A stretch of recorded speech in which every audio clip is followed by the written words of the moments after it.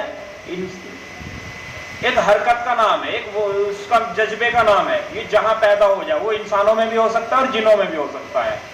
اس سے بچنے کی بات کہی جا رہی ہے۔ قرآن میں کئی جگہ تصریح ہے اس کی۔ سورہ بقرہ میں جب ہم شروع کرتے ہیں تو بتایا گیا کہ جب وہ جاتے ہیں اپنے شیطانوں کے پاس، جب ملتے ہیں اپنے شیطانوں سے، تو وہاں جو ہے شیطان سے مراد جو ہے مکے کے وہ سردار ہیں، جو منافق لوگوں کی جو وہاں جا کے تال گلتی تھی۔ تو اس میں جو ہے یہ باتیں ہمیں بتائی گئی ہے کہ چاہے وہ شیطان انسانوں میں سے ہو یا جنوں میں سے ہے، ہم اللہ کی پناہ چاہتے ہیں ایسے لوگوں سے جو دلوں پہ وار کرتے ہیں، ہمارے دلوں کو ٹیڑھ کی طرف لے جاتے ہیں۔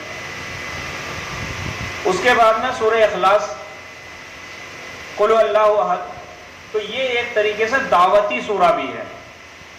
اس میں اللہ تعالیٰ کے بارے میں جو یہ ہے کہ کہہ دو کہ وہ اللہ اکیلا ہے، ایک طریقے سے اللہ کا تعارف بھی ہے، اور تعارف دعوتی انداز میں ہے کہ اے نبی لوگوں میں اس چیز کا جو اعلان کر دو۔ قل کے معنی جو ہوتے ہیں کہہ دینے کے بھی ہوتے ہیں، اور قل کے معنی جو ہے اعلان کر دینے کے بھی ہوتے ہیں، کہ لوگوں میں اعلان کر دو کہ وہ جو اللہ ہے جس کے بارے میں تم سوال کر رہے ہو وہ اکیلا ہے۔ اللہ الصمد، وہ بے نیاز ہے۔ الصمد جو ہے عربی میں ایک ایسے سردار کو کہتے ہیں جو کسی کا ضرورت مند نہ ہو بلکہ لوگ اس کے ضرورت مند ہو، ایسے سردار کو سمد بولتے ہیں۔ لم یلد ولم یولد، نہ اسے کسی نے جنا ہے نہ اس نے کسی کو جنا ہے۔ لم یلد ولم یولد ولم یکن لہ کفوا احد، اور اس کے برابر کا، اس کا ہمسر، اس کی ٹکر کا کوئی نہیں ہے۔ یہ جو ہے نا کہ رشتوں میں کفو دیکھنا چاہیے، ایک حدیث سے ہمیں پتہ چلتا ہے، کفو کہتے ہیں برابری کو، یعنی کسی بھی لحاظ سے اللہ کا کوئی برابر کا نہیں ہے۔ اس کے بعد میں ایک سورہ ہمارے بھائی نے سنائی تھی، سورہ کافرون، قل یا ایھا الکافرون۔ تو کافر کی کافی تصریح کر دی بھائی نے، کہہ دو کہ اے کافرو لا اعبد ما تعبدون، میں نے کبھی اس کی عبادت نہیں کری جس کی تم کرتے ہو۔ یہاں جو ہے صیغہ ماضی کے معنی زیادہ دے رہا ہے، ماضی اور حال کے۔ نہ میں نے کبھی اس کی عبادت کری ہے اور نہ میں کبھی اس کی عبادت کروں گا۔ ولا انتم عابدون ما اعبد۔ دیکھیے اس سورہ کو سمجھنے کے لیے دو چیزوں کو سمجھ لے، اس کی پوری بات سمجھ میں آ جائے گی۔ ایک تو اس میں لفظ عبد استعمال ہوا ہے، عبادت، یعنی میں عبادت نہیں کرتا سوائے اللہ کے، ان کی عبادت نہیں کرتا جن کی تم کر رہے ہو۔ اور ایک لاسٹ میں آیا لکم دینکم ولی دین، تمہارا دین تمہارے لیے، میرا دین میرے لیے۔ تو پہلے تو ہمیں دین کو سمجھ لینا چاہیے۔ دین ایک آئیڈیالوجی کا نام ہے، یعنی دین کے معنی قرآن میں جب ہم دیکھتے ہیں تو دین کے معنی ہوتے ہیں ضابطۂ حیات، زندگی گزارنے کا ایک طریقہ، شریعت، قانون، اس معنی میں آتا ہے دین۔ بدلے، اس میں جو بدلے کے معنی بھی پیدا ہے، سورہ فاتحہ ہم پڑھتے ہیں مالک یوم الدین، وہ بدلے کے دن کا مالک ہے. تو اس کے معنی جب ہم مانیں گے کہ زندگی گزارنے کا ایک ضابطۂ حیات ہے اس کے لیے، تو ہماری سمجھ میں آئے گا کہ لکم دینکم ولی دین، تمہارے پاس جو آئیڈیالوجی ہے اس پہ چلنے کے لیے تم ہو، میرے پاس جو آئیڈیالوجی ہے وہ میرے لیے ہے. اس کا مفہوم یہ ہوگا. اس کا مفہوم خالی یہ نہیں کہ میری عبادات کا طریقہ میرے لیے اور تمہاری عبادات کا طریقہ تمہارے لیے ہے. یہاں مراد جو ہے کوئی مذہب نہیں ہے بلکہ آئیڈیالوجی ہے. زندگی گزارنے کے دو ہی راستے ہیں، ایک تو اسلام ہے اور ایک اس کے علاوہ کچھ بھی ہے، وہ بے شمار ہیں، ان کی کوئی گنتی نہیں ہو سکتی. تو اللہ کے نبی کی زبان سے یہاں صاف صاف یہ کہا جا رہا ہے کہ میرے پاس جو زندگی گزارنے کا راستہ ہے وہ میرے لیے ہے اور تمہارے جتنے بھی راستے وہ تمہارے لیے ہیں. دوسری بات اس میں جو عبادت کو سمجھنا چاہیے ہمیں. اصل میں قرآن میں ہوا کیا ہے، جو چیزیں ہمارے یہاں ٹرمولوجی کی حیثیت اختیار کر گئی، جیسے عبادت ہے، دین ہے، صلاۃ ہے، تو ان کے ہم ترجمے ہی نہیں کرتے. تو عبادت کا مفہوم جب صحیح ہم سمجھیں گے تو عبادت کے معنی ہوتے ہیں کسی کی تابع داری کرنا، کسی کی پرستش کرنا، کسی کی غلامی اختیار کرنا. تو اللہ کے نبی کی زبان سے یہاں یہ بات کہلائی جا رہی ہے کہ جن چیزوں کی، جن آئیڈیالوجیز کی یا جن لوگوں کی تم اطاعت کرتے ہو، میں ان کی اطاعت نہیں کرتا، نہ میں نے کبھی ماضی میں کری، نہ حال میں، نہ آئندہ کروں گا مستقبل میں. اور تمہارے جو جینے کا طریقہ ہے وہ بالکل الگ ہے، وہ تمہارے لیے ہے، میرے جینے کا جو طریقہ وہ میرے لیے ہے. اس میں جو ہے ایک اس صورت کو جب ہم پڑھتے ہیں ایسا ہی محسوس ہوتا ہے کہ جیسے کہ دعوت کا سلسلہ ہی منقطع ہو گیا ہو. لیکن یہاں بات یہ نہیں ہے، یہاں تو بات صرف سمجھانے کی ہے کہ تمہارا راستہ تمہارے لیے، میرا راستہ میرے لیے، لیکن میں سمجھاتا رہوں گا کہ صحیح راستہ یہ ہے. تو اس کے بعد میں ایک سورہ اور ہم نے پڑھی، سورہ عصر. وَالْعَصْرِ إِنَّ الْإِنسَانَ لَفِي خُسْرٍ إِلَّا الَّذِينَ آمَنُوا وَعَمِلُوا الصَّالِحَاتِ وَتَوَاصَوْا بِالْحَقِّ وَتَوَاصَوْا بِالصَّبْرِ. جو تحریکیں ہیں، جو دعوتی تحریکیں ہیں خاص کر، ان کے یہاں یہ سورہ جو ہے بہت اہمیت کی حامل ہے، سبھی جانتے ہیں. اور نبی صلی اللہ علیہ وسلم کی جو تحریک پہ ہم نظر ڈالتے ہیں تو صحابہ اکرام کا تو طریقہ یہ تھا کہ سورہ عصر ہی پڑھتے تھے جب وہ جدا ہوتے تھے. اگر وہ آپس میں بیٹھے کسی کام کے لیے، دین کی باتوں کے لیے، تو ان کے تو جدا ہونے کی جو دعا تھی وہ یہی تھی. آخر اس سورہ کو اتنی اہمیت کیوں حاصل ہے کہ امام شافعی اور امام راضی رحمۃ اللہ علیہ جیسے انہوں نے یہاں تک کہہ دیا کہ پورے قرآن اگر نازل نہ ہوتا کوئی بات نہیں، یہ سورہ ہی کافی تھی ہدایت کے لیے انسانوں کی. دیکھیں اس میں جو ہے زمانے کو گواہ بنا کر یہ بات کہی گئی ہے کہ پوری کی پوری انسانیت خسارے میں گئی، نقصان میں گئی.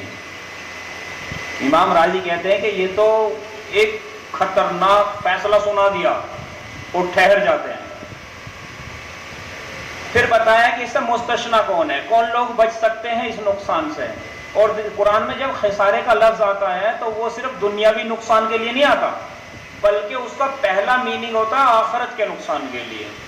دنیاوی نقصان بھی شامل ہوتا ہے اس کے اندر، لیکن سیکنڈ طور پہ کہ تمام کے تمام لوگ نقصان میں ہیں، چاہے آپ تاریخ کا مطالعہ کر لیں، یعنی گزرا ہوا وقت دیکھ لیں، اور چاہے آج کا وقت دیکھ لیں.